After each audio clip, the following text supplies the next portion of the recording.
यहाँ पर उपस्थित सभी स्वतंत्रता सेनानी और उनके परिवारजन, आदरणीय सम्मानित बुजुर्गों और छात्रों, माताओं, बहनों, बच्चों, जिला प्रशासन के अधिकारी साहिबान, पुलिस प्रशासन के सभी अधिकारी व कर्मचारी साथियों और यहाँ पर आए हुए सभी अलग अलग स्कूलों से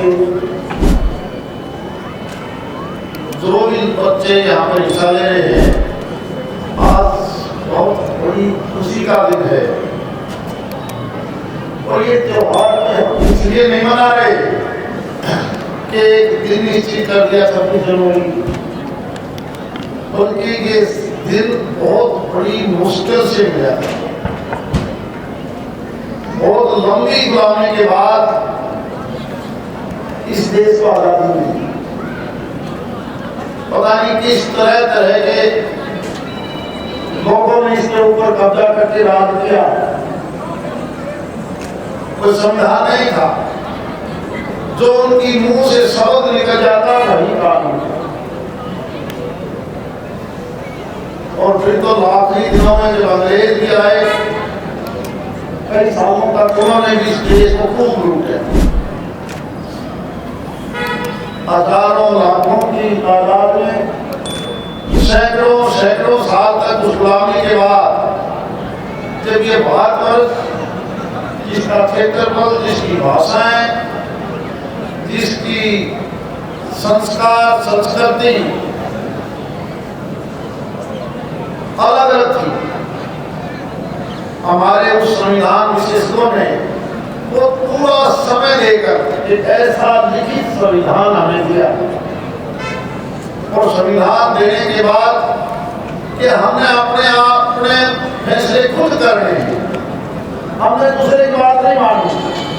इस देश की परंपराओं के आधार पर, संस्कृति के आधार पर हमने कैसे जीना है, कैसे आगे बढ़ना है, ये ताकत आपको संविधान में दी। और संविधान में कोई एक बात नहीं, वो महापुरुष जिन्होंने संविधान को लिखा, और उसी संविधान की बात को लेकर जब हम पार्लियामेंट से लेकर विधानसभाओं तक, ग्राम पंचायतों तक हम अपने फैसले करते हैं कि हमने अपने गांव का विकास कैसे करना है, प्रदेश का विकास कैसे करना है, और इस देश को मजबूत देश कैसे बनाना है। और उसी का नतीजा है कि आज 77वां ये गणतंत्र दिवस न केवल देश की राजधानी में मनाया जाता है, बल्कि अब तो प्रदेश की राजधानी, जिला हेडक्वार्टर, सब डिवीजन हेडक्वार्टर, तकरीबन गाँव में आज के दिन इस त्योहार को हम मनाते हैं। कभी समय था जब स्टार्ट हुआ तो लोग दिल्ली जाते थे 26 जनवरी को देखने के लिए।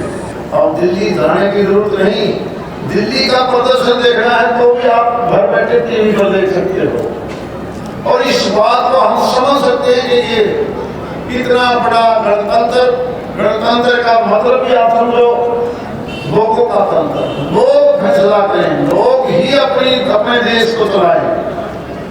ऐसा संविधान हमारे संविधान विशेषज्ञों ने पढ़ाया।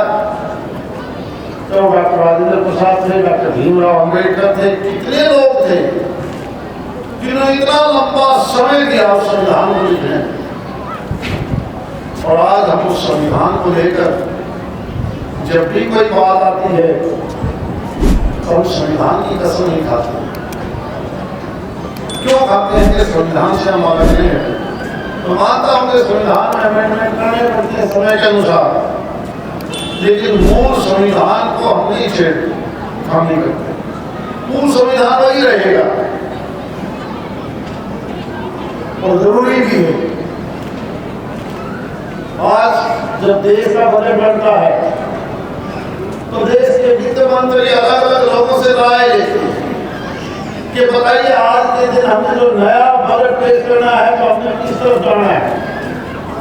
इंडस्ट्री का हो, एग्रीकल्चर सेक्टर का हो, लेबर क्लास का हो, सर्विस सेक्टर का हो, कोई दूसरा व्यापार हो, प्रदेश के वित्त मंत्री भी आज मुख्यमंत्री के पास वित्त मंत्रालय तो वो भी सबसे राय लेते हैं। लेकिन अभी ग्राम पंचायतें जबकि गांव का 1 साल का लेखा जोखा बनाते हैं, तो वहां के चलता हूं कि वो अभी सभी ग्राम सभा की मीटिंग में इस प्रकार से प्रस्ताव लेके आगे नहीं बढ़ते। सबका साथ, सबका विकास अभी संभव है जब केंद्र और प्रांत की तरफ पर हम गांव स्तर पर भी ये मेरा ये दूसरे का ये नाम है। ये देश जब आजाद हुआ 1947 में और 27 के बाद जब 1950 में संविधान लागू हुआ, जिसकी वजह से आज का ये दिन 26 जनवरी को हम गणतंत्र दिवस मनाते हैं। उससे पहले का भारत, आज का भारत, अगर उससे पहले का भारत जिसने देखा है, कुछ एक लोग अब भी जिंदा हैं जिन्होंने उस वक्त का भारत देखा, क्या था क्या नहीं था। कोई चीज ऐसी नहीं थी जो इस देश में बढ़ती हो। देश में खनिज पदार्थ तो थे, लेकिन उनको अंग्रेज निकाल के अपने देश में ले जाते, वहीं से बना के हमारे को बेच देते। आज जिस भी गांव में जाते हो, कोई गांव ऐसा देखे है जिसके घर में ट्रैक्टर ना हो। जब खेती का काम करता है तो कोई भी आदमी आज ऊंट और बैल से खेती नहीं कर पाता, लेकिन थोड़े साल पहले हम केवल हाथ से काम करते हैं। और आज सारा का सारा काम अगर हम करते हैं तो अपने बनाए हुए ट्रैक्टर से, औजार से, जहां तक गेहूं काटोगे तो भी, सरसों निकालोगे तो भी मशीन आ गई। और वरना मुझे याद है अब तक रसिया के बनाए हुए DT 14, DT 28 ट्रैक्टर आते, तो जर्मन का बड़ा हुआ ट्रैक्टर आता था, बड़ा मुश्किल से कहीं कहीं दिखाई देता था। लेकिन आज कार भी देखोगे तो पता नहीं सैकड़ों प्रकार की आएगी, स्पीड का पता नहीं, दूसरी चीजों का नहीं पता। हमें पता ही नहीं था किसी चीज का, क्योंकि हमारे ऊपर सैकड़ों सैकड़ों साल दूसरे लोगों ने राज किया, उन्होंने हमारे को दिया कुछ नहीं, ना हमारे को बताया। यूं समझ के कि ये तो पशुओं जैसे आदमी यहाँ से ले जाओ। लेकिन आज के दिन देखो, हम नहीं केवल अपना, बल्कि हम एक्सपोर्ट करते हैं एग्रीकल्चर सेक्टर से बनाए हुए इंप्लीमेंट को, ट्रैक्टर को भी, दूसरे औजारों को भी, डिफेंस को भी। ऐसी कौन सी चीज है जब हमारा देश, अमेरिका जैसा देश जब कहता है कि हम टैरिफ लगा देंगे, हम भारत के सामान के ऊपर टैरिफ लगाएंगे। क्या आजादी से पहले ऐसी पोजीशन थी? तब तो हमें इंपोर्ट करना पड़ता था सारी चीज। आज इस पोजीशन में हम, अमेरिका जैसा ताकतवर देश भी हिंदुस्तान का सामान हमारे देश में नहीं आना चाहिए, अगर जाओगे तो हम आपको टैरिफ बढ़ा दें। और एक पदार्थ नहीं, लेकिन मजबूर है अमेरिका जैसा देश भी, यार वो तो नहीं दवाइयाँ सौदे में तो टैरिफ लगावा कोई नहीं, हम तो दूसरी चीज लगा रहे हैं। हर वो बदलना पड़ता है ऐसे आदमी को भी। आज दुनिया के बहुत से देश आपकी तरफ इंतजार करते हैं, आपकी तरफ, कि हिंदुस्तान कहां से चला था, कहां चला गया। मुझे याद है जब खाद्य पदार्थ की कमी हुई, किसी देश के लाल बहादुर शास्त्री ने एक दिन का व्रत रखने की कही, एक दिन खाना मत बनाओ। फिर हरित क्रांति के नाम से कुछ चीजें हमें बाहर से दी, DAP यूरिया जैसे बहुत से ऐसे पदार्थ आपके पास आए, खाद के तौर पर आए, और आज आप हैरान रह जाओगे। दुनिया के बहुत से देश ऐसे हैं जो इंतजार करते हैं फल, फ्रूट, सब्जी, गेहूं और चावल हिंदुस्तान में मिलते हैं, हिंदुस्तान से। ये किसकी देन है? किस देश का किसान मजदूर जिस मेहनत से काम करता है और जिस तेजी से हमारी साइंस हर प्रकार की आगे बढ़ी है, उसी का परिणाम आज हिंदुस्तान का बढ़ता कदम है। इसीलिए तो देश का प्रधानमंत्री भी चाहते हैं कि 1947 तक हमें विकसित देश बना, इसीलिए चाहते हैं एक समय था हमें किसी चीज का पता ही नहीं था 1947 से पहले। बिजली के बारे में देखते थे तो एक आध आदमी को बड़े शहरों को पता था कि बिजली कैसे बनती है, कहाँ से आती है। और आज वही बिजली जो कभी केवल कोल और हाइडल से बनती थी और कभी पावर से बनती थी, आज आप हैरान रह जाओगे। सूरज की डूबते भी सोलर प्लांट हर बिजली तैयार, घराड़ा बना लो, खेत वाला बना लो, दुकान वाला बना लो। इतनी बड़ी देन। अब कई चीजों में आप देखोगे, अगर डिफेंस का मामला देखोगे, 62 से पहले जब चाइना की लड़ाई हुई तो हमारे पास हथियार ही नहीं थे। हमारे लोगों ने टूटी फूटे हथियार से जो सेकेंड वर्ल्ड वॉर के बाद हमारे पास बचे हुए थे, उन्हें फैक्ट्री से उन्हीं में काम चलाना पड़ा। और आज हम न केवल बॉर्डर सुरक्षित कर पाए, बल्कि हमने खुद अपनी फैक्ट्रियों में हथियार बना लिए, फाइटर जहाज के तौर पर हो, दूसरे साधन हो, टैंक से लेकर कोई ऐसी चीज नहीं जो आज हम अपने यहाँ पैदा ना करें। कुछ एक चीजों की कमी है तो हम पीपीपी मॉडल पर या कहीं पार्टनरशिप में विदेशों से सहायता लेते भी हैं, देते भी हैं। और इस बात को आप पिछले 5 साल से देखते होंगे कि हमने डिफेंस की बहुत चीजों का एक्सपोर्ट करके वहां से भी पैसा कमाया है, हम देशों को भी दिया है। केवल यही नहीं, आप चारों तरफ से देखोगे इस गणतंत्र का, इस संविधान का कितना बड़ा लाभ इस देश को है। आपने पाकिस्तान में देखा होगा, वो भी कभी न कभी अपने आप में जो हमारे से अलग हुए, वो भी एक डेमोक्रेटिक, उनका भी कोई संविधान होगा, बांग्लादेश का भी होगा, अफगानिस्तान का भी होगा, दुनिया के दूसरे देशों का भी होगा। लेकिन उन लोगों में सबसे बड़ी खराबी और कमजोरी क्या थी कि उन्होंने अपने संविधान को सुरक्षित नहीं रखा, संविधान को नहीं बचाया। और संविधान नहीं बचाने की वजह से कभी कोई आदमी कब्जा कर लेता है, कभी दूसरा कब्जा कर लेता है, फिर दूसरा गैंग आ जाता है, कभी अमेरिका द्वारा भेज दिया जाता है कि तू बांग्लादेश के अंदर आके राज कर ले, कभी पाकिस्तान में यही हाल होता है। इसलिए आज जरूरी है कि संविधान बचे। आज भी हमारे देश में कुछ लोग इस संविधान को कमजोर करने की कोशिश करते हैं। जिस दिन आपका संविधान कमजोर पड़ जाएगा, ये पाकिस्तान और बांग्लादेश वाले हालात होंगे। और सबसे पहले जरूरी है संविधान बचा रहेगा। और संविधान को कमजोर करने की कोशिश किसी भी बड़े या छोटे आदमी को नहीं होनी चाहिए।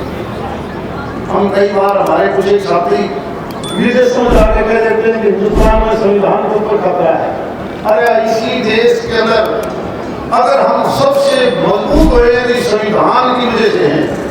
आप गांव से लेकर शहर तक की सरकारें हम संविधान के मुताबिक बनाते हैं, प्रदेश और देश की सरकारें हम संविधान के मुताबिक बनाते हैं, जिसकी वजह से आपको 18 साल के आदमी को वोट का अधिकार मिला है। और जब भी वो वोटर फैसला लेता है, मनपसंद सरकार बनाकर वही सरकार आपके वोट के कारण बताए हुए कामों को इम्प्लीमेंट करता है। और इम्प्लीमेंटेशन के लिए वो कहता है कि कनेक्टिविटी के नाम पर रेल हो, सड़क को आप ये काम कीजिए। इसलिए आप देखते होंगे आज इस प्रदेश के अंदर हालात, सारे देश के अंदर हालात किस प्रकार से रेलवे कनेक्टिविटी बढ़ी है, कि आपके वोट और गणतंत्र की वजह से बढ़ी है।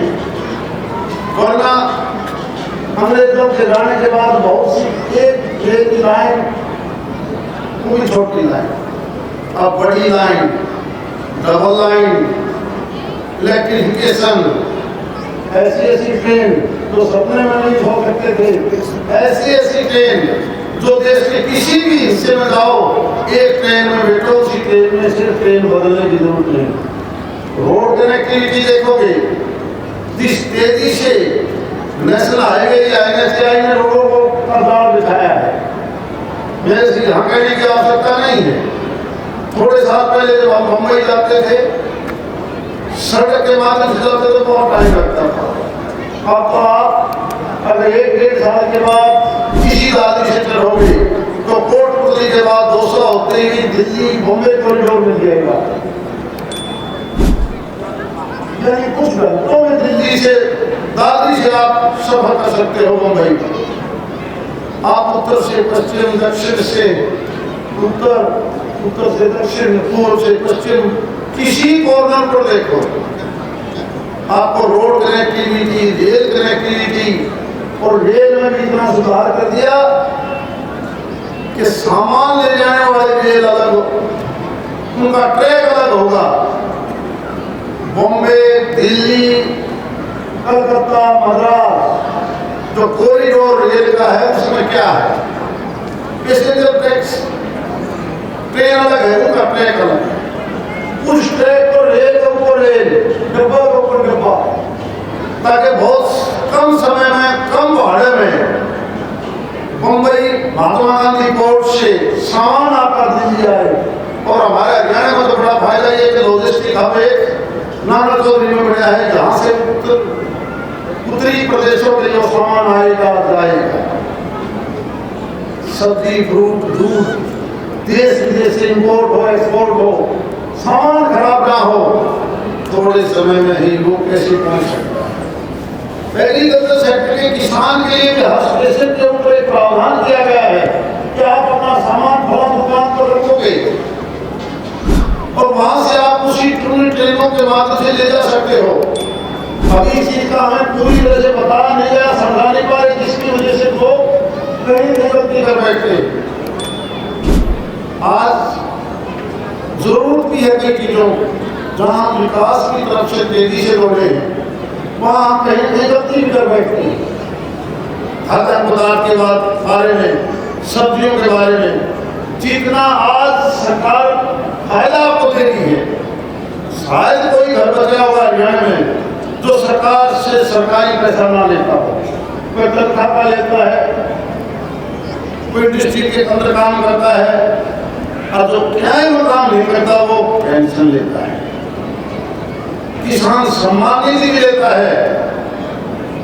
शायद कोई कुछ कैटेगरी तो ऐसी हैं जिनको स्कूल में जाओगे तो भी स्टाइपेंड, जो बिल्कुल भी ऐसा दिखेगा 80 करोड़ आदमी इस देश के 5 किलो अनाज भी बीमार हो जाए तो आयुष्मान कार्ड हो, दिलायु कार्ड हो, अपना इलाज करवा सकता है।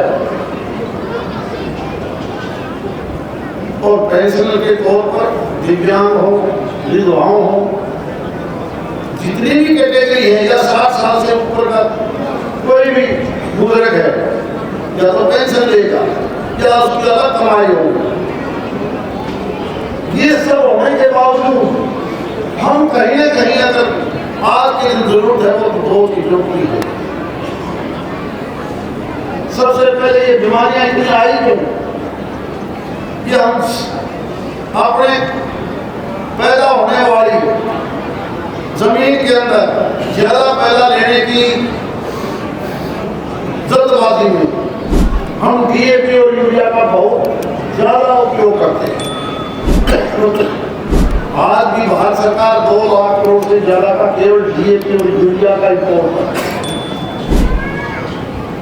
अगर मैं केवल हरियाणा प्रदेश की बात करूं, आज 83 लाख एकड़ जमीन ऐसी है जिसमें चाहे चौवागढ़ हो, चाहे टीपा हो, चाहे जहां पर खेती हो सकती है, सारे प्रदेश में मात्र इतनी जमीन है।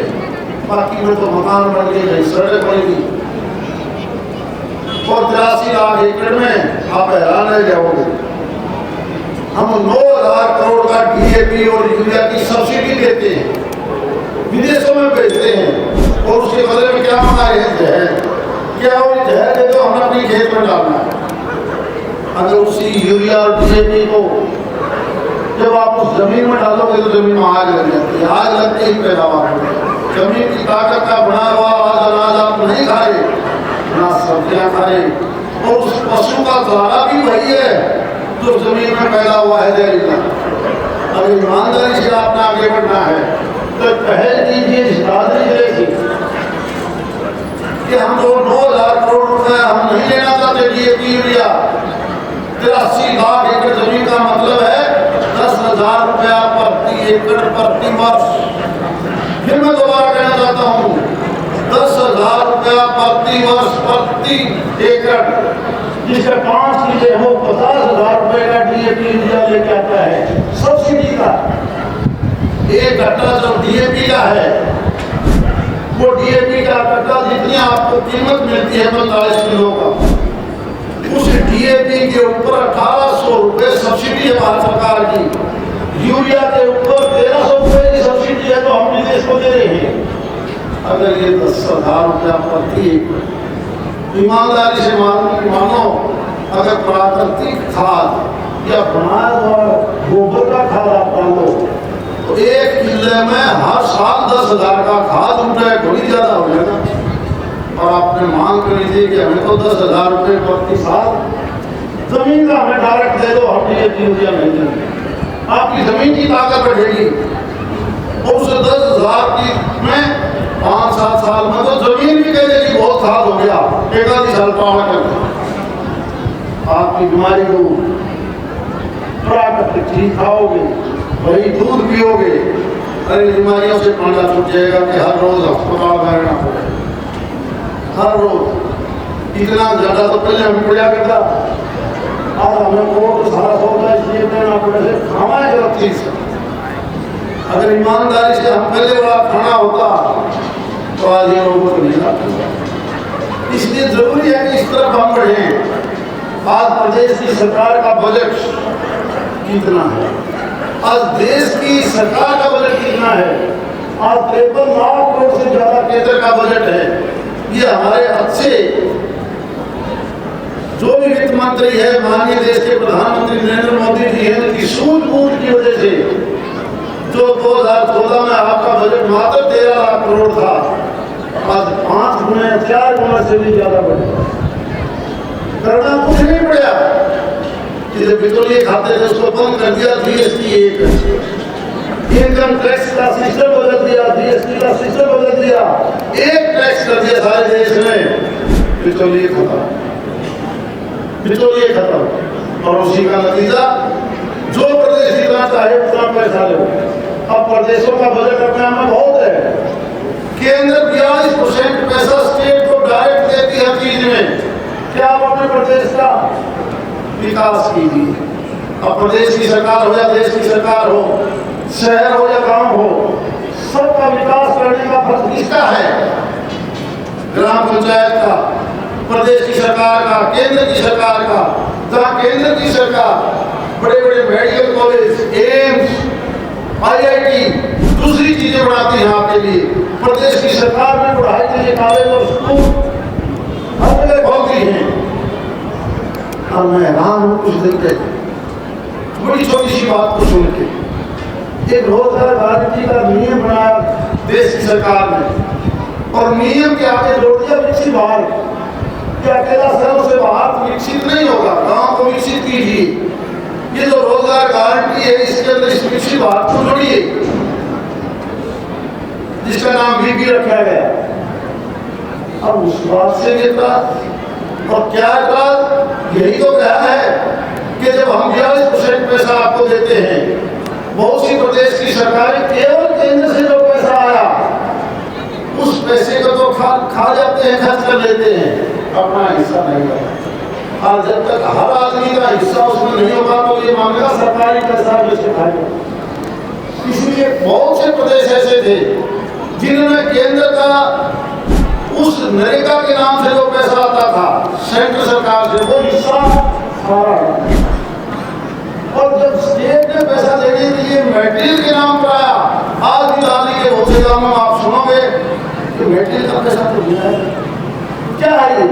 जब 42% प्रदेश की सरकार को बजट का पैसा आता है तो बिल्डिंग मेटेरियल का पैसा कहाँ है? वो क्योंकि स्टेट को उसका कुछ हिस्सा देना पड़ता था, 10% के नाम से जो था। आज वो 60-40 केवल इसलिए किया गया है कि हम आपको 42% पैसा देते हैं, उसमें से आप विकसित गांव के लिए भी कुछ पैसा दीजिए। आप ग्रामीण विकास का अलग से पैसा है। और कुछ एक वजह क्या कहते हैं कि नहीं तो गलत कानून। गलत क्या है? उसमें पहले केवल ये था कि खड्डा खोदो, हाजिरी किसी की लगाओ ना लगाओ, की पंचायतों पर तलवार रखती है, तू नरेगा में भाग तुम दूसरा नाम लिखते, सारे स्वतंत्र बैठे। अब भी कोई एमएलए मंत्री जाएगा जो कहेंगे नरेगा का नाम आ जाए, हमने तो नहीं बोला अच्छा ठीक है दे देगा, जीत मांगने के जवाब। क्यों? क्योंकि उसके अंदर धब्बे ज्यादा है। इस प्रकार हम संविधान में अमेंडमेंट करते हैं। ये अच्छा अमेंडमेंट कहा कि नहीं आप केवल खड़े खोदोगे नहीं, केवल रोजगार नहीं, इसका रोजगार का रजत भी दोगे। इस रोजगार से उस गांव का सफाई काम भी बने। उदाहरण के तौर पर बाढ़ आई और बाढ़ के अंदर जब बहुत से गांव में पानी चला जोड़ो में, तो हमने कहा कि इसमें मनरेगा से काम लीजिए, कहने लगे जी वो इसके अंदर शामिल नहीं है। अब उसने क्या कर दिया कि बारिश का या दूसरा पानी का जब संसाधन मंत्रालय को भी शामिल कर दो, जो कि खुदाई के बाद पक्का स्ट्रक्चर, उस पानी के निकासी के लिए पाइपलाइन या उस जोड़ को नहर से भरने के लिए कोई नाली बनानी पड़े, इंजन लगाना पड़े, वो भी उसमें शामिल हो सकता है। आप गांव का कोई भी डेवलपमेंट का काम, कोई भी गली सड़क से लेके स्कूल के कमरे से लेकर आंगनबाड़ी तक, अब बहुत से स्टेडियम बने हुए, स्टेडियम में टेक नहीं है। अब इस रोजगार गारंटी में किसी बात को सारे शामिल कर दिए कि नहीं ये सारे काम कर दिया। ये कन्वर्जन के हिसाब से स्टेट की जो पैसा है उस पैसे को कन्वर्ट भी कीजिए, रोजगार गारंटी को भी शामिल कीजिए और गांव का पूर्ण रूप से विकास होता है। 20 साल का सभी कोई देखा कि ये पैसा कहाँ लगा है पता लग जाएगा। वरना जाने वाले इस प्रचार के खिलाफ लोग शिकायत करते हैं, वो खा गया रोजगार होने का, अब नहीं खा पाएगा। अरे तुम 42% पैसा ले रहे हो, उसमें से आप वोट देने के लिए तरह तरह के प्रलोभन देते हो कि अब हमें वोट दे दिए हम आपको फ्री दे देंगे, लेकिन गवर्नमेंट के नाम पर हम पैसा नहीं देंगे। ये कौन सी पॉलिसी है? इसलिए आज ये जो नाम दिया है सूझबूझ के विकसित भारत, इन गणेश जयराम जी तक नुकसान से। अरे महात्मा गांधी की मत कह गया था हे राम, इस राम से इतना प्रेरित क्यों करें? लेकिन बहुत चीजें ऐसी हैं, आज इस देश को अगर हमें आगे बढ़ाना है तो हमें हर चीज को याद करना है। हमने उन पूर्वजों को याद करना पड़ेगा जिसकी वजह से आज देश आजाद हुआ है। संताइस में जब देश आजाद हुआ तो वीर सैनिक, चाहे वो आजाद हिंद फौज के हों, स्वतंत्रता सेनानी हों, उनके परिवार हों, इसलिए हम भी अपने क्षेत्र में तो वारुण नवाब की कहीं न कहीं उनके अत्याचारों के विरोध में हम 32 आदमी एक्सपायर हुए सिंहानी गाँव में, वहाँ पर भी हमें बहुत बड़ा बहुत बड़ा, जैसे नसीबपुर में है, अम्बाड़ा में है, हमारा इलाके में भी नवाब लाहौर में कभी सन 32 में इस प्रकार का अत्याचार किया था।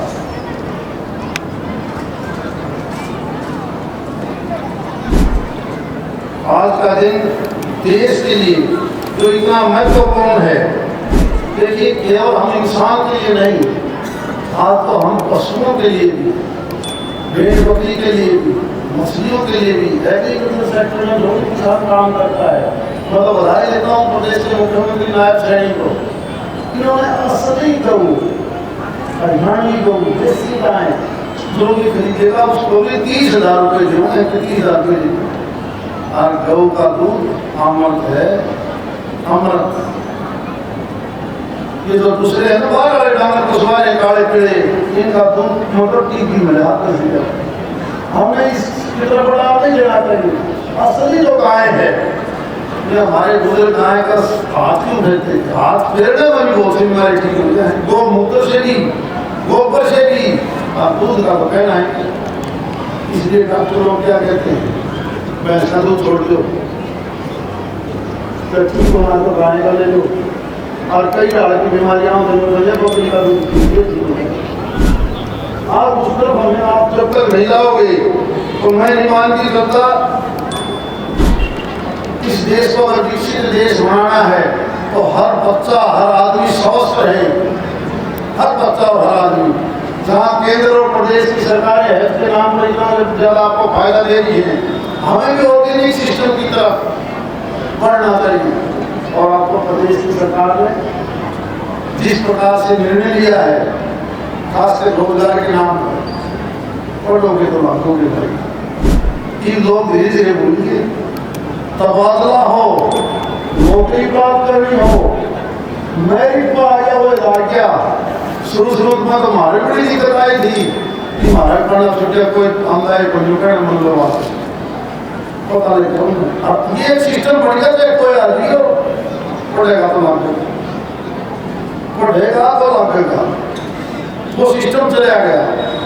क्योंकि आज एक ऐसे दिमाग की जरूरत है, और दिमाग इस देश से ज्यादा बच्चों में दुनिया के किसी देश में नहीं हो सकता जितना दिमाग इस हिंदुस्तान के बच्चे का।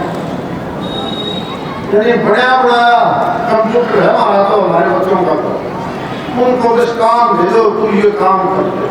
गलती सिर्फ हम ये करते हैं, जो डॉक्टर बनना चाहता उसने इंजीनियर बना बैठते, जो इंजीनियर बनना चाहता उसने हम कह देंगे कि तुम मैथ पढ़ लो।